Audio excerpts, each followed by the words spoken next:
अस्सलाम वालेकुम एवरीवन। आज का मेरा टॉपिक ऑपरेटिंग सिस्टम में जो है वो है स्ट्रक्चर ऑफ ओएस, मतलब structure of operating system. Operating system का स्ट्रक्चर कैसा होता है, how an OS is built from inside and how its part are connected to work together. मतलब कि एक ऑपरेटिंग सिस्टम जो है वो अंदर से किस तरह से बना होता है और उसके पार्ट्स किस तरह से कनेक्टेड होते हैं आपस में, वो किस तरह से वर्क करते हैं। ऑपरेटिंग सिस्टम का हम सब लोगों को पता है कि ऑपरेटिंग सिस्टम जो है एक इंटरमीडिएट पार्ट होता है between the hardware and application softwares. हमारे पास दो तरह के सॉफ्टवेयर्स होते हैं, सिस्टम सॉफ्टवेयर, हमारे पास होते हैं सिस्टम सॉफ्टवेयर, और हमारे पास होते हैं एप्लीकेशन सॉफ्टवेयर्स, और हमारे पास होता है हार्डवेयर।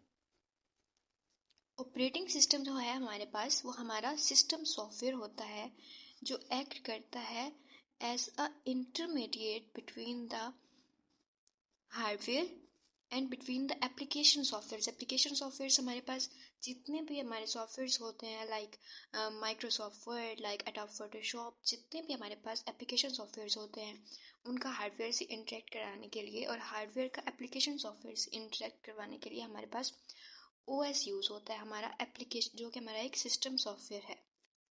अब ये अंदर से बिल्ड कैसे होता है, इसका स्ट्रक्चर कैसे होता है, हम लोग इस टॉपिक पे बात करेंगे। So the first type is simple structure. Simple structure कैसे होता है कि most basic structure, everything being mixed together. मतलब ये कि इस स्ट्रक्चर में ये सबसे ज़्यादा सिंपल स्ट्रक्चर है। MS डॉक हमारे पास जो है डिस्क ऑपरेटिंग सिस्टम जो है हमारे पास माइक्रोसॉफ्ट का, वो इस वेरिएंट को यूज़ करता था। ये सबसे बेसिक वेरिएंट था, स्टार्ट वाला, सबसे सिंपलेस्ट। हालांकि ये बहुत बेसिक था लेकिन बट ये बहुत फेमस हुआ था क्योंकि बहुत सिंपल था और आसानी से सारे काम आसानी से सिस्टम को मैनेज कर सकता था within a single program सारा कुछ हो रहा है। अब देखिए इसकी डायग्राम में तो हमारे पास एप्लीकेशन प्रोग्राम्स हैं, इंटरेक्ट करते हैं सिस्टम प्रोग्राम से, इंटरेक्ट करते हैं डिवाइस ड्राइवर से और हमारे बायोस से। अब यहाँ पर सिस्टम प्रोग्राम्स जो हैं वो भी डायरेक्ट बायोस से लिंक कर रहे हैं, इंटरेक्ट कर सकते हैं। एप्लीकेशन प्रोग्राम्स डायरेक्ट भी बायोस से जो है वो लिंक कर सकते हैं, इंटरेक्ट कर सकते हैं।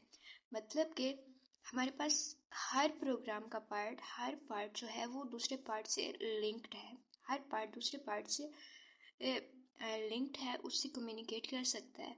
मतलब कि अगर एप्लीकेशन प्रोग्राम को बायोस के साथ लिंक करना है, इंटरेक्ट करना है, तो उसको किसी और चीज़ की ज़रूरत नहीं है, वो डायरेक्ट कर सकता है। सिस्टम प्रोग्राम को करना है डायरेक्ट कर सकता है, डिवाइस ड्राइवर्स को करना है वो डायरेक्ट कर सकते हैं। अगर एप्लीकेशन प्रोग्राम्स को सिस्टम प्रोग्राम के साथ करना है तो भी वो लिंक कर सकते हैं। मतलब हर प्रोग्राम का हर पार्ट है वो एक दूसरे से लिंक्ड है। इसके अगर हम लोग बेनिफिट्स एडवांटेजेस देखें तो सिंपल टू यूज़, आसानी से यूज़ कर सकते हैं और छोटे सिस्टम्स के लिए ये बेस्ट है। उसके बाद अगर हम इसके डिसएडवांटेजेस देखें तो hard to fix updates and not secure. एक तो ये सिक्योर नहीं है क्योंकि सारे जो लेयर्स हैं एक दूसरे के साथ लिंक्ड हैं। उसके बाद इसमें अपडेट करना मुश्किल है क्योंकि इसको अगर मैं छेड़ूंगी तो ये और ये भी साथ ही साथ जो है वो अफेक्ट हो जाएंगे। उसके बाद हमारे पास सेकंड पार्ट इसकी जो टाइप है वो है लेयर्ड स्ट्रक्चर। लेयर्ड स्ट्रक्चर में कैसा होता है, जस्ट लाइक केक, जिसमें केक में जिस तरह केक में लेयर्स होती हैं, या फिर एक बिल्डिंग जिसके ऊपर मल्टीपल फ्लैट्स होते हैं, वो एक दूसरे के ऊपर लेयर होते हैं। इस तरह से ये इसका स्ट्रक्चर भी लेयर्ड होता है, divided into layered, and each layer has its own job. Her layer की अपनी जॉब होती है और हर लेयर अपने से ऊपर वाली और अपने से बाद वाली लेयर के साथ कम्युनिकेट कर सकती है।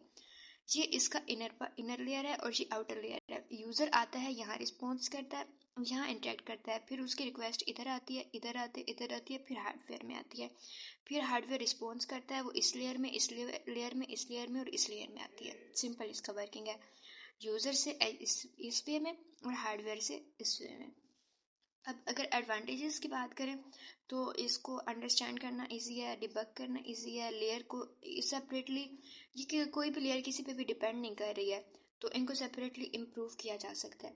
अगर हम इसके डिसएडवांटेजेस की बात करें तो ये स्लो है क्योंकि रिक्वेस्ट यहाँ से आती है, यहाँ पास होती है, यहाँ पास होती है, यहाँ पास होती है, तो ये इसको टाइम लग जाता है, ये है स्लो। उसके बाद hard to decide what goes in which layer. मतलब कि लेयर्स की जो सीक्वेंस है इसको डिसाइड करना मुश्किल हो जाता है। मतलब कि पहले कौन सी लेयर आनी है, अगर हम इसकी लेयर को गलत करते हैं, मैं इस सिस्टम कॉल्स को मैं यहाँ पर रख दूँ, तो यूज़र इंटरफेस को तो सिस्टम कॉल के साथ मैनेज करना है, इंटरेक्ट करना है, लेकिन वो तो ऐसे नहीं कर सकती क्योंकि ये सिर्फ अपनी बाद वाले के साथ कर सकती है। तो लेयर्स की जो सीक्वेंस है वो डिसाइड करना मुश्किल होता है। उसके बाद जो थर्ड टाइप है माइक्रो कर्नल। माइक्रो कर्नल में क्या होता है कि हमारे पास most of the functions are run in a kernel. Just अगर एक एग्जांपल लें स्कूल की, तो स्कूल के जो जितने भी हमारे पास मोस्ट इम्पोर्टेंट फंक्शंस होते हैं वो प्रिंसिपल देखता है। उसके बाद छोटे छोटे जो जितने भी होते हैं, काम होते हैं, टास्क होते हैं, वो बाकी लोग देख रहे होते हैं। तो यहाँ पर भी जितने भी हमारे पास इम्पोर्टेंट टास्क होते हैं वो हमारा कर्नल देख रहा होता है। Signal terminal, file system, CPU scheduling, virtual memory, सारे मेन पार्ट जो है हमारा वो कर्नल देख रहा होता है। तो इसमें क्या होता है, तो इसके एडवांटेजेस तो ये है कि ये सिक्योर है, इसको अपडेट करना इजी है। लेकिन इसके डिसएडवांटेजेस की बात हम करें तो अगर कर्नल फेल होता है तो पूरा का पूरा सिस्टम फेल हो जाएगा। उसके बाद कर्नल पे बहुत ज़्यादा लोड आ जाता है क्योंकि सारे मेन के मेन काम कर्नल में हो रहे हैं। उसके बाद हमारे पास लास्ट टाइप है मॉड्यूलर स्ट्रक्चर।